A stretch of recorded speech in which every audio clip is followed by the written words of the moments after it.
Live on Instagram. We're trying to go live on YouTube, but the wires are getting crossed between atmosphere. There's no wire. It's all Bluetooth. It's all Bluetooth. It's wireless. It's wireless. The wireless system. So look, maybe if there's a wire, we can fix it. we are delighted to be back telling stories live to live people in the same room. It's a glorious privilege to be able to tell these stories and be able to tell them to people again, rather than just a podcast, which we also do like doing, in case you haven't noticed. Yes, it is there. It exists on the internet. That going. And what's even a greater privilege after lockdown, we orchestrated a storytelling course, and we started telling people how to tell stories our way, essentially. And we've given a few pointers. And well, now this isn't the first time Aoife has told a story for us, but it's the first time in fucking ages. So Aoife, who is Aoife, to our internal group, she's going to tell us a story then and start the first half off. And we're going to get cracking with a few more stories. So give it up for Aoife. Make Gary cry. Oh, I'm gonna. So, all these stories so far have been pretty, lighthearted. So I'm going to tell one that's going to rip your heart out, so be prepared. Yeah. I'm going to make you laugh first, so you're going to forget. So, Cucullin was having a great holiday. The sun was shining, he was having a great hot drink with his charioteer lake in Cornwall feasting hall, and it was just like one of those rare breaks from all the fighting and the whole life being in danger and Ulster being threatened, and it was just like grand out summer day. Just chilling, pints were flowing, and it was wonderful until the doors burst open, like that scene in Lord of the Rings where Aragorn is back from the dead, and some guy tears up on a feasting hall going, "Oh my god! There's some young fella at the beach and he's killing everyone!" And Cucullin puts down his pint and goes, "Well, I mean, there's a fight going." So he and Lake go over to the beach, and sure enough, there's some very young fella. I mean, like, this is tight. And he is killing all the Red Branch fellas who turned up. And Cucullin's like, okay, I mean, this is going to be... I mean, I'm going to quit. I mean, there's a lot of fellas dead there. I mean, but we'll warn them later. But I mean, I've been quite a while. This is going to be fun. And so this man has with his hair that's kind of like blondish red. Smooth out face, and he's only Lake. And he gets a story from Lake, who's passed around.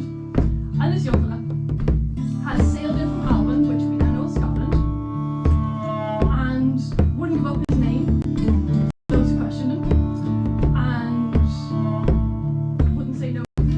Wouldn't say no to the fight when they challenged him, wouldn't back down from it, and then that's when all the blood started. So Cucullin gets out a sword, asks Stella, "What is your name? Why have you come to Ulster? These are not your land, you can't just come here and start killing all my fellas."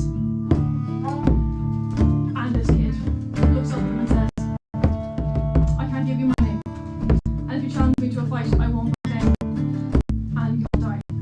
Please let me pass." And Cucullin's like, "That's pretty cool. That's the best joke I've heard in a while now. I'm Cucullin, Hand of Ulster. You might want to shut your mouth."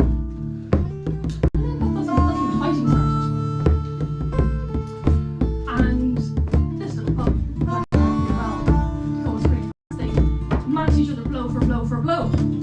And they went up over the sand, down to the surf, up to the hills, and back down to the surf. And Cucullin was having such a good fight, and he hadn't met anyone to match him in ages, and he was having a fantastic time until he wasn't. Because this was a pup. This was a child, and he was Cucullin, the Hound of Ulster, and this child was matching him blow for blow for blow, and all the Red Branch warriors, the Grey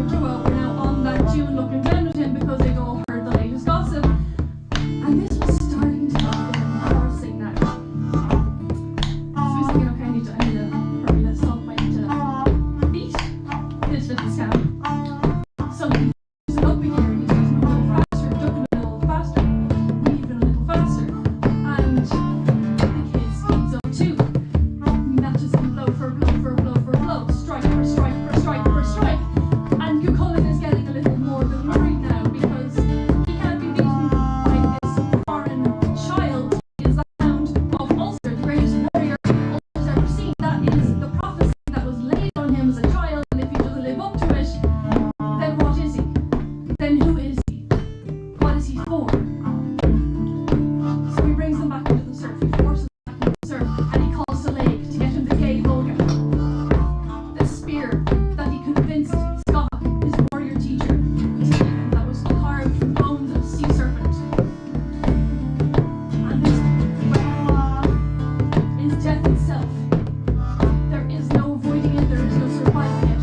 It must be passed from under the water from between two toes. And it flies with the sound of 1,000 angry bees. And when it pierces the skin, its head explodes and pierces every organ. And you can't pull it out, you must push it through. And there is no surviving it. You die in minutes.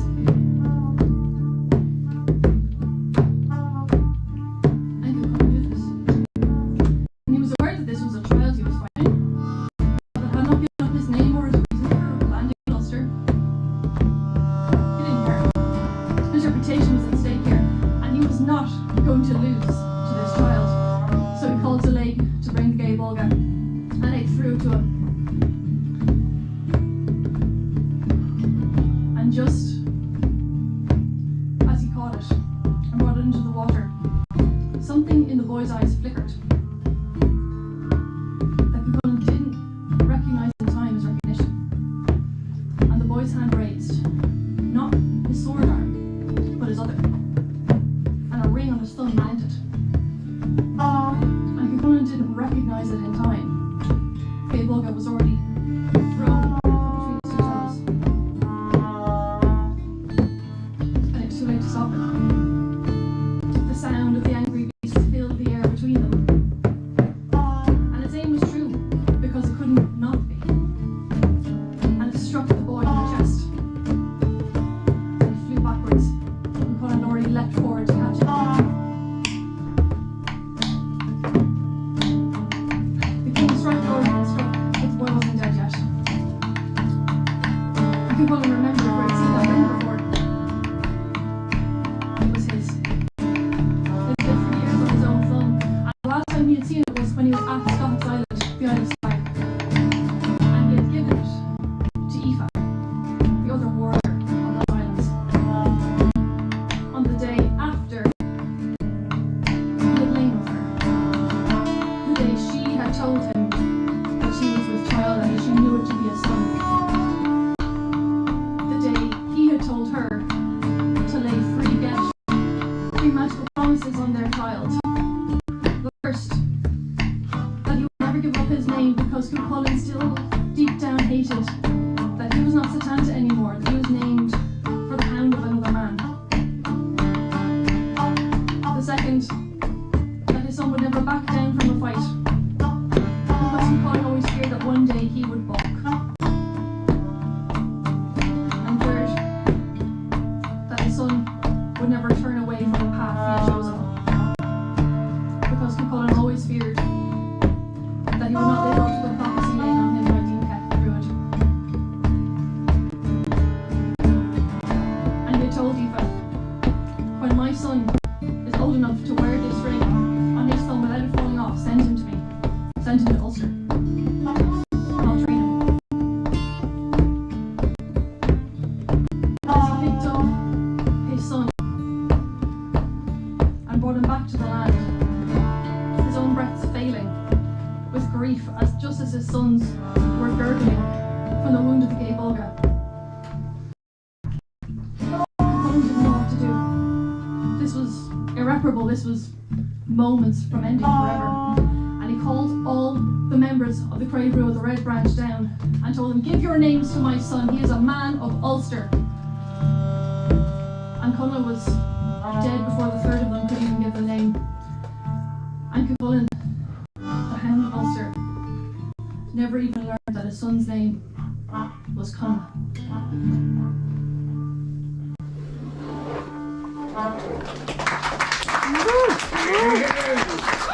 Nice one.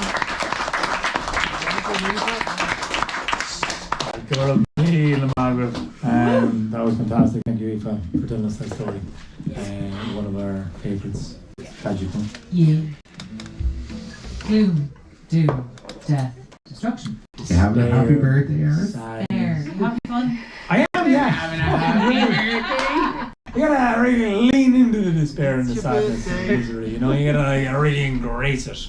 Embrace it? Embrace it. Engrace it. I think engrace it. Yeah, we had Inception. We had engracing it. Yeah. Listen, Words mean Aaronism. Aaronism. Do you know what? We've been editing him for a year now. I leave the best ones in. It's like Murray Walker, man. He's great. Leave him in the chat. We don't leave him in the stories. We're back to Aaronisms now. Listen, we said we were going to do a night of requests. We've had a request, but I'm throwing it open now because some of you didn't know that this was the story, that you were going to have a night of requests. So has anybody thought of a thing they'd like us to tell? I haven't, but I was thinking, my partner here is from Belfast, and it's her first time at one of your gigs. So if you had anything that, I'm not great now for my mythology and my legends, but if you had anything that might be appropriate for her people, I mean, that might come to mind. I don't know about that. What Lovely. the fuck? Aaron can do terrible Belfast accent. I know Does that help? Yeah, are you sure? Do you like he will keep doing it until I flick him in the ear? I encourage that personally. If she throws a point, that's on him. It will literally be on me. It will absolutely be on him. I mean, the other request we had doesn't not deal with the north of Ireland. Yeah. I mean, So is it fighting or drinking? tell you what, we'll end on. We're essentially- gonna end on drinking. Do you know what? We actually do. We can end on a fantastic Ulster. Ulster drinking Fight. story. Away, fucking It's the Ulsters. only story that we've so far have that also has a chorus. And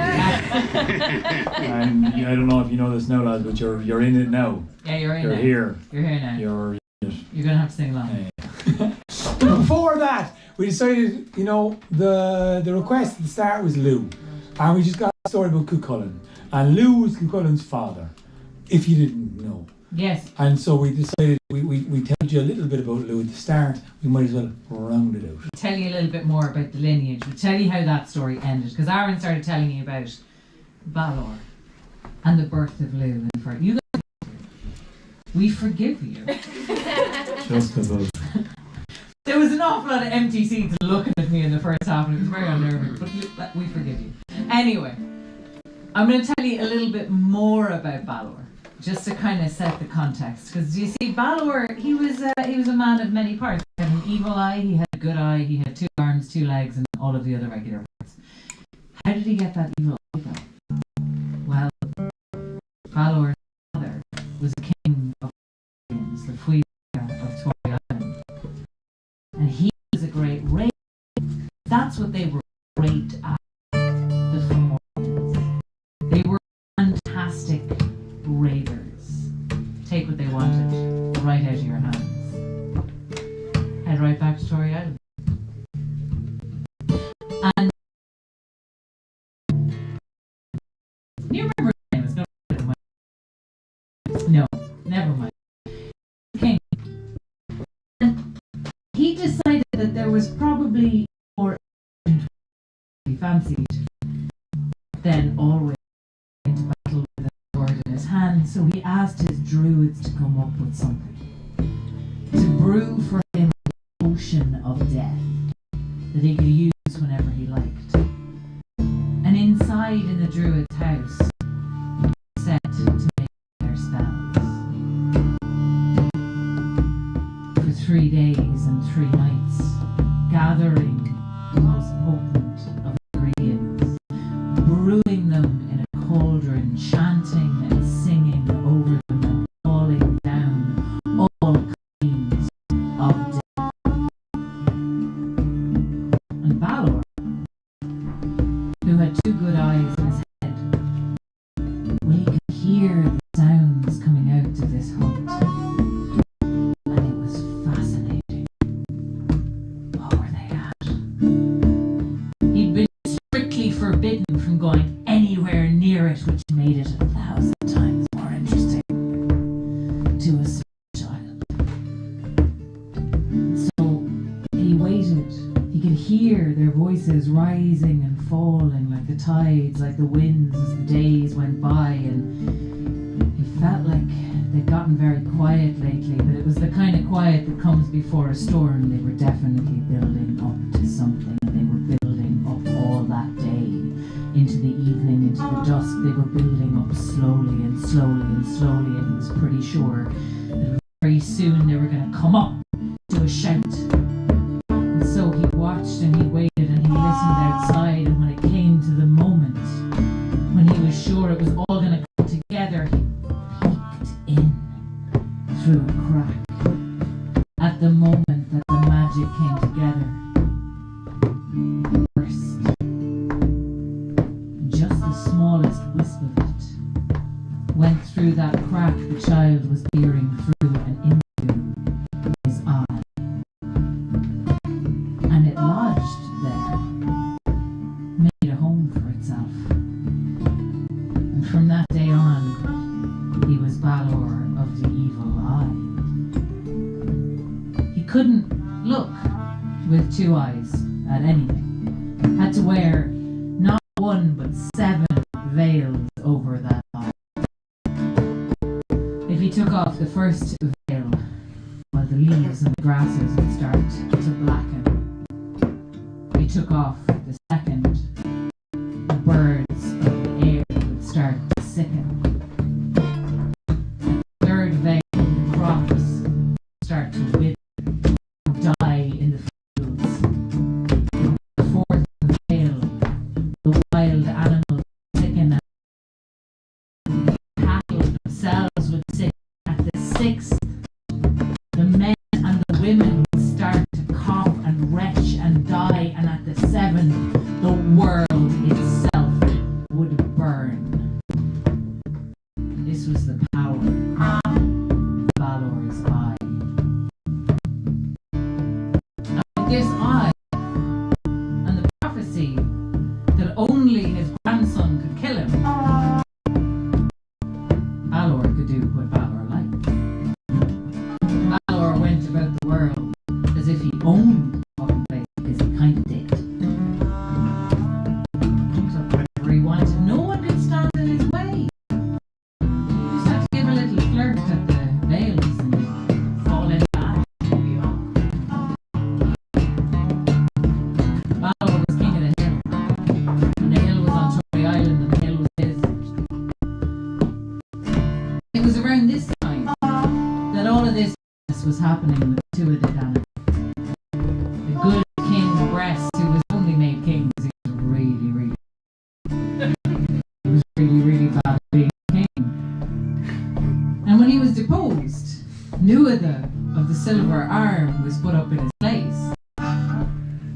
But, well, Fomorians had gotten used to putting their tithes and their taxes on the Tuatha De Danann during Brest's reign, and they weren't going to stand for Nuada taking it back. And when Brest came to ask the 7 kings of the Fomorians if they would help him win the land back, 4 of them said, "No, fuck it. You got it, you lost it, because you were shit at it. We're not going to help you." But 3 of them said, "Yeah,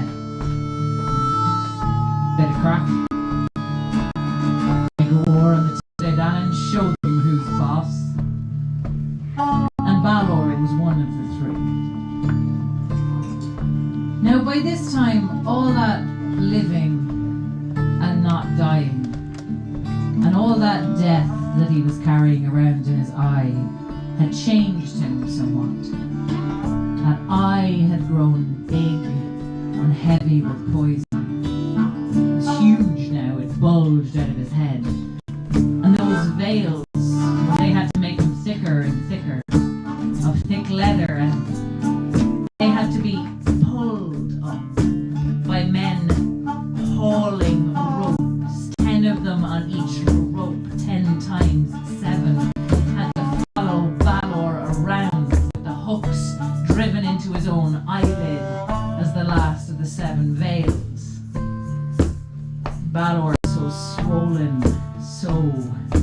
deformed by his eye, so weighed down by it he could hardly walk.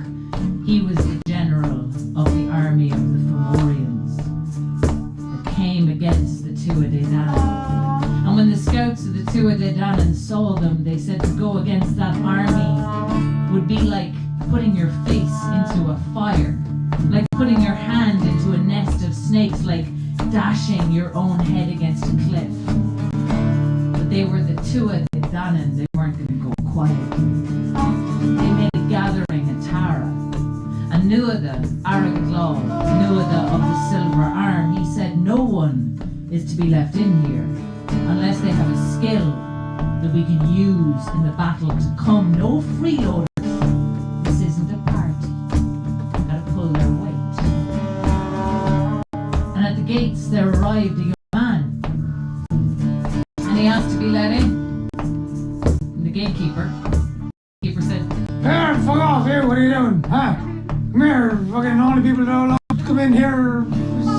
He's good at stuff. Fuck off you, you're not good at anything. He'd had a few. he had so many drinks.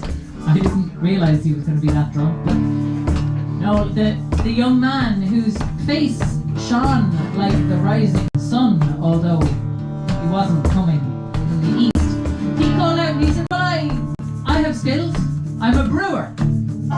Nah, fucking loads of brewers in here. I've been drinking it fucking since 11:30 this morning. Alright, clearly brewer was the wrong call. You plenty brewers. I can make weapons. I should just fucking your man over there, Governor, who's a great smith now, and you know I need you. Fuck off. Yeah, but I mean, I'm not just talking about the forging. I can fix the spearheads onto the shafts. No, I'm a full white. loads of them. Fuck off. Alright, I'm a stargazer. I can read the stars. Oh, Jesus. You really? You can read stars. I can read Ola as well. Fuck off. Fuck off.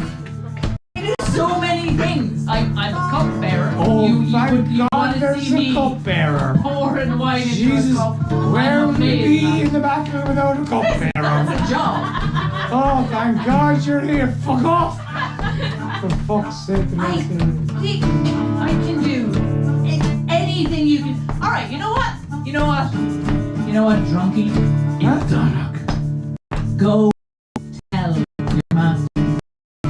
You can do craft. Ask them. If there's anyone else here who can do everything, anyone else who's the master of the ill dog. Well, fuck it, I better go check with the king, so I went up and asked the king. Can you do that? It's very good sometimes. Adds a lot. So we went up to the king. He said, there's a lad there, but I think he's good at everything. Ildonic. Literally everything. The Ildonic that we've been waiting for, the prophesied one who's going to kill Balor of the Evil Eye, that Ildonic. But the gatekeeper felt pretty fucking foolish when the king said, let him in, quickly! I have no idea how to steer this ship. Seriously, we've been waiting for him for 7 years. Hoping he'd show up, because I'm really not sure what to do next. Like most leaders. In this great little country of ours. So anyway, he was let in, the prophesied one, and instantly given the leadership of the army. Because he was the Ildonic, and the king didn't know what the fuck to do. After all, they were facing the Fomorians and Balor of the Evil Eye, who could decimate an entire army by opening his fucking eye!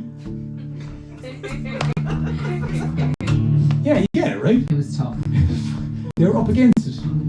So Lou went around and tactically asked everybody what they were good at. Because as a general, you're supposed to know that shit. And Lou, well, he found out, you know, where to put the people. Gobnu, the smith, in the forge. Being Keck, the healer, in the healing place. You know, he did some very obvious It tactical. was a very fancy puddle.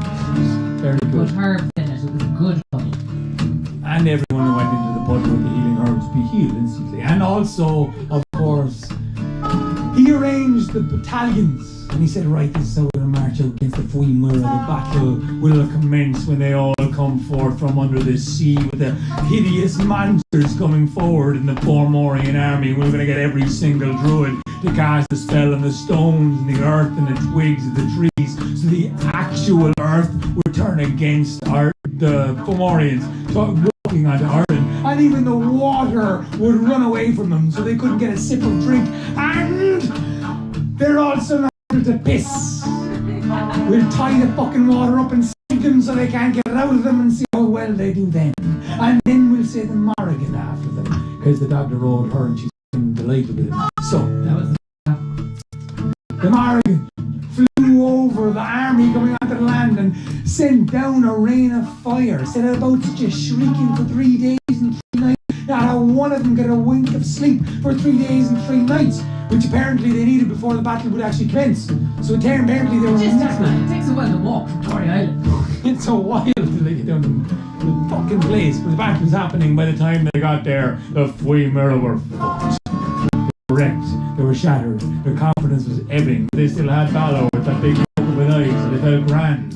And so for the first day, Lou sent out the battalions in the way which he told them that day they would fight, and the fighting was furious. And when they came back up New to Smith, well, he made sure every single armour and blade was restored to brand new and shining and sparkling in fullness. The Inkect, the healer, he healed every single one of their wounds and scratches. And the Dagda, well, he played such music to restore vigour and vitality back into every one of them, so they could go back into the second day and the third day. And each day you can be reminded the Formorians were wilting and weary, and they didn't have Governor, they didn't have Dean Keck, and they also couldn't go to the fucking toilet. So they weren't doing great. That's gotta be the worst part. It's gotta be the worst part. And this is all going well. The two of the Danum were beating them backwards. They were going towards the coast. They were feeling victory in the earth, and they were calling out for a chant to bring them and heal them now towards a one united fucking island. However well that went for them. Now anyway, they went and they fought, and they were doing great until they saw Balor of the Evil Eye coming wheeled down, this monstrous figure looming over the battlefield. And as the players began to pull those veils, the fire emanated out of his eye and began to cast as birds fell from the sky. The grass burned, and everyone felt sick and seared and almost completely and utterly evaporated as all of the veils, the 7 of them, were ripped away from his evil eye. Lou, he knew just what to do. He leapt over those surrounding him and entered into the battlefield, and running so fast as a light shining fast and furious off a wave would glance his way in and around the battlefield as he ducked and dived, dodging, ebbing and flowing all stone to his hand, and he threw the stone right through the battlefield. As it hit the Balor's eye, it flipped inside the great head of his and blew out the back of his head. As it did so, it pointed the other way around onto the army of the Formorians who were gathered around Balor and decimated their entire army. As the army was destroyed, Lou Lawfada held up his spear, the shining one, into the embers of the sun, and everyone knew to rejoice, for the Tua de Danann had defeated the Fomorians in the second battle of my children.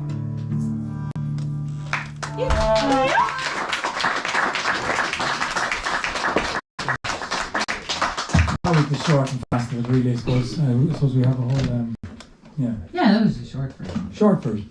I mean, if you're very confused, I think we have this in the podcast. We probably have it in the podcast. Luckily, this is the time for our last story. And what with it being the 33rd fucking birthday, and it being the 3rd of fucking, November. 3rd of November. From all those Okay. Everybody has to go pee because we kept talking about pee. Yeah, You know what? This has been has been a pee-heavy evening. I'm not going to lie. I didn't intend it that way. We didn't really have a plan. I apologise. Stop talking about pee. We have one musician that hasn't gone to the toilet yet, so we're going to keep this going, right? Are we?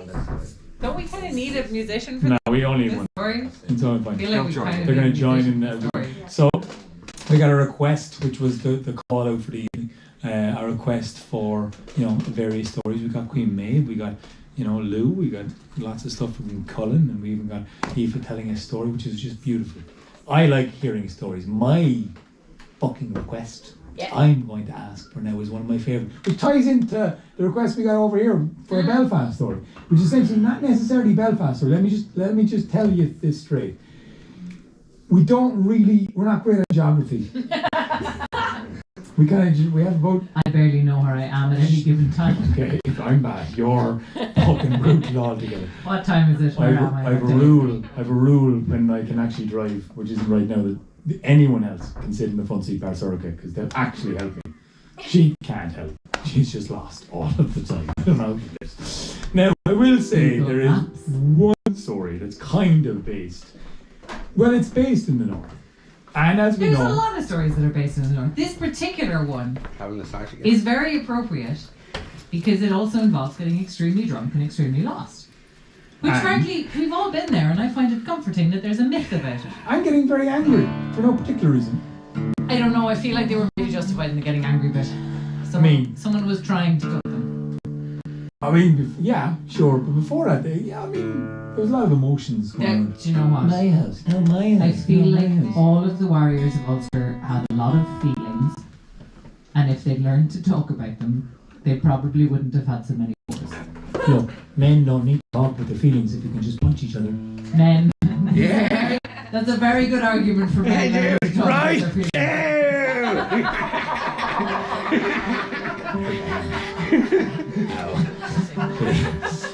Ah, the encapsulation of the state of the world. feelings. Yeah, exactly. Punch them, quick. So.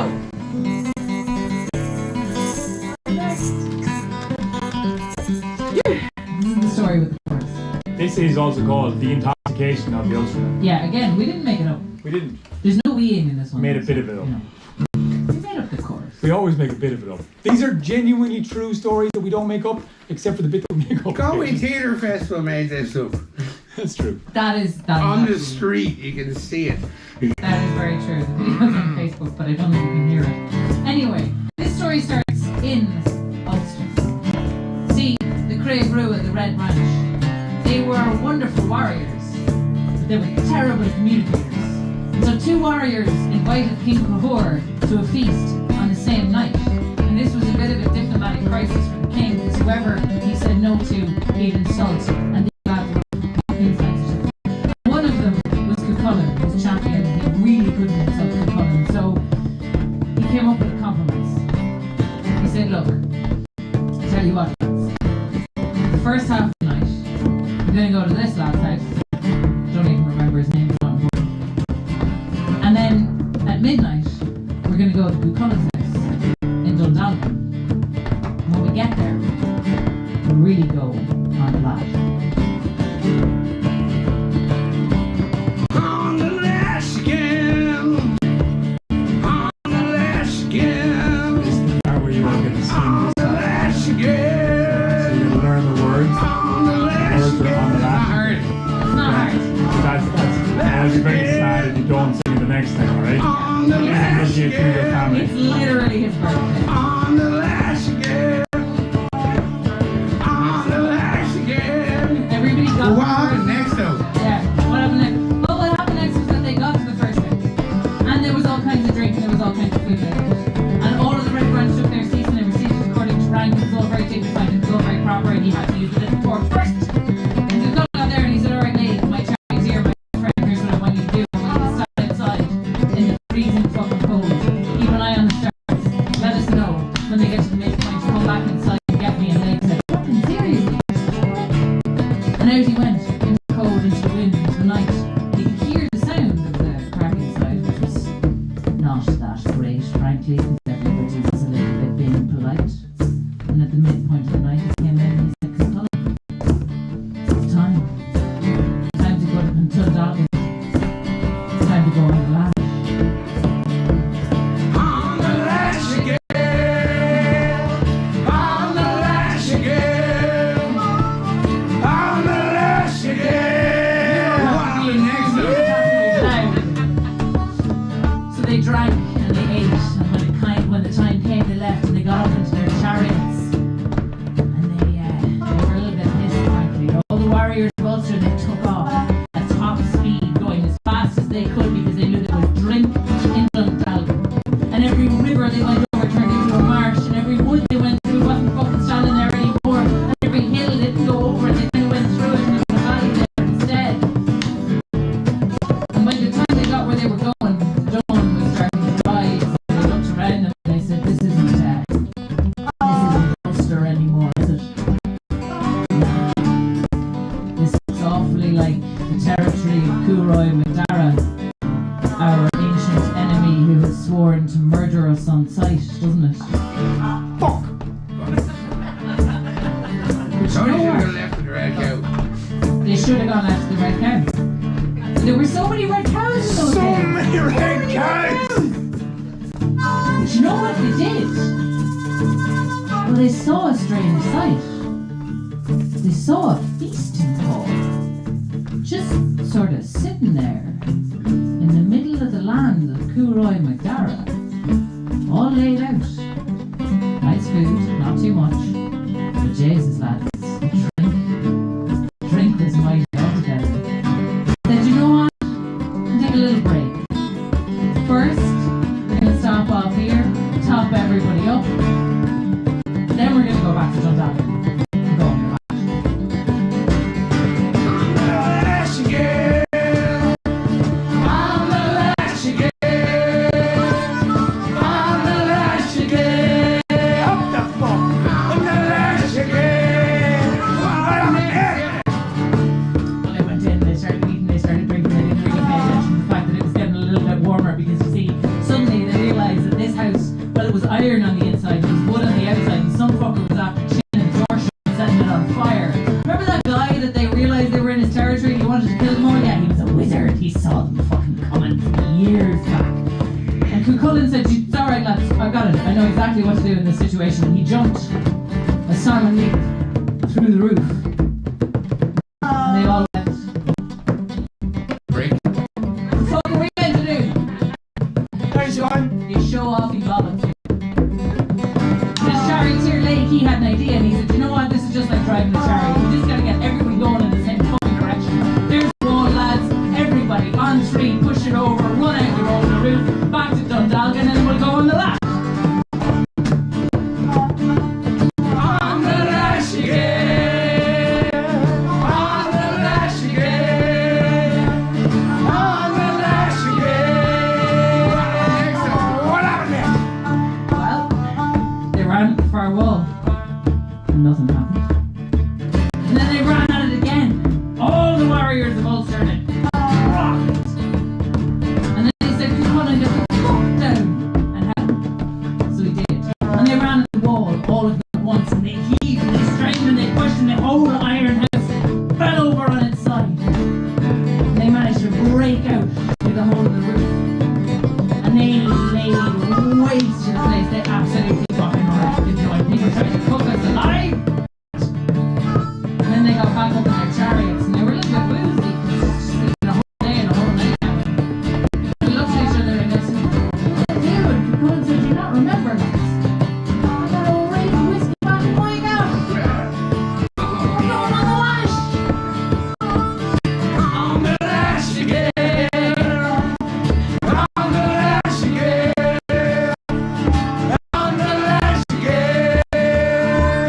On the lash again. What happened next? They went on the lash.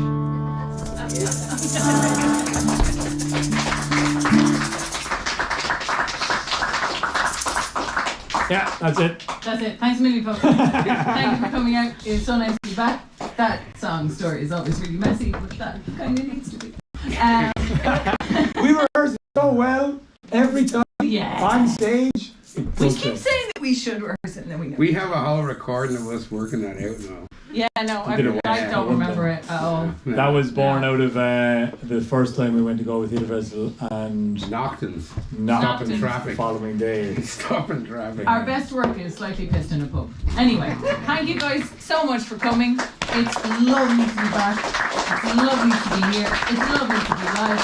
We hope we'll see you again. And have a good night. One more. Yeah.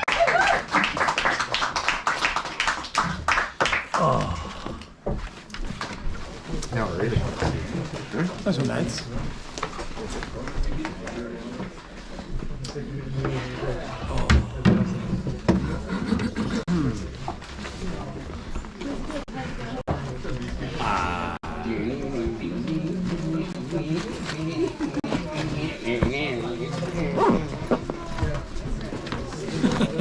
Hey, Rush, that's the line. That's the line. Go these bags. Go these bags. Go these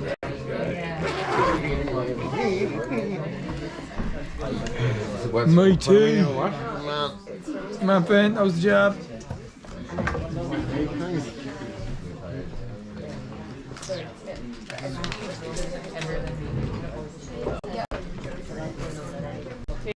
Thanks, man. The dyke. Oh, wow. No, you've just shared a 41-minute long video. Amazing. Thanks, Scotty. We'll get you up next time, I think. No worries. It would have been Casser anyway. I was like, will it fit? Yeah. Enough? No, we make it fit. That's the trick. It always fits. Yeah, it always fits. It always fits. Would have been cool to do music.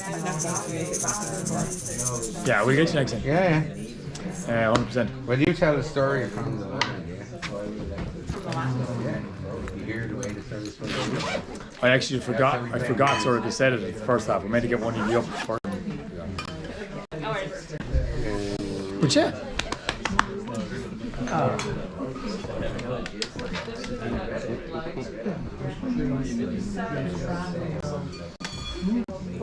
That was a good crack. I feel like we're playing another. Like, no, It's stop like this. half 9, 10 to 10. 10 to 10. You know what I mean? 10 to 10. 10 to 10. So, we're just so informal. You can story Oh, yeah. you know. Yeah.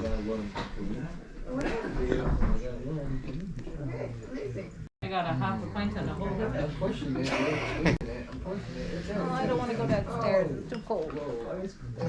Here. Stay up here. Ah, that was class. That was great. Steal this stool over here. Very quiet music though. Oh, yes, because you're behind the monitor. No, right now. Come on. Come on, give me a We turn off our screen. Yeah. Say bye to everyone now. Bye, everybody. Bye bye. Actually, you know what? I'm not going to turn off the stream. I'm going to give you a quick turn. No, man, I'm going to give it a tour of the Harbour Bar before I turn it off. Sure. And outside with the awesomeness and all. Yeah. Sure. Yeah. We're still alive. We're still alive. We're still alive. Oh, well, I can't believe I didn't bring my Pluggers, you know. Yeah, it's Kill on the Master.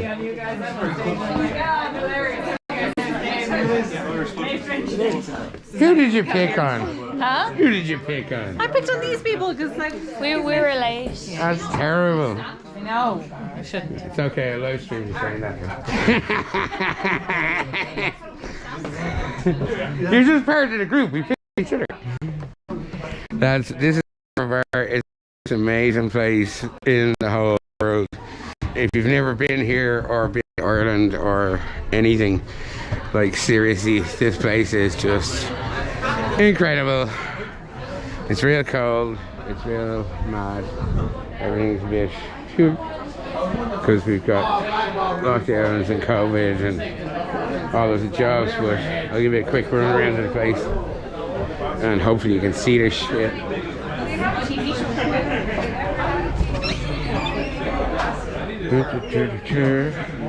It's the bar. Yay!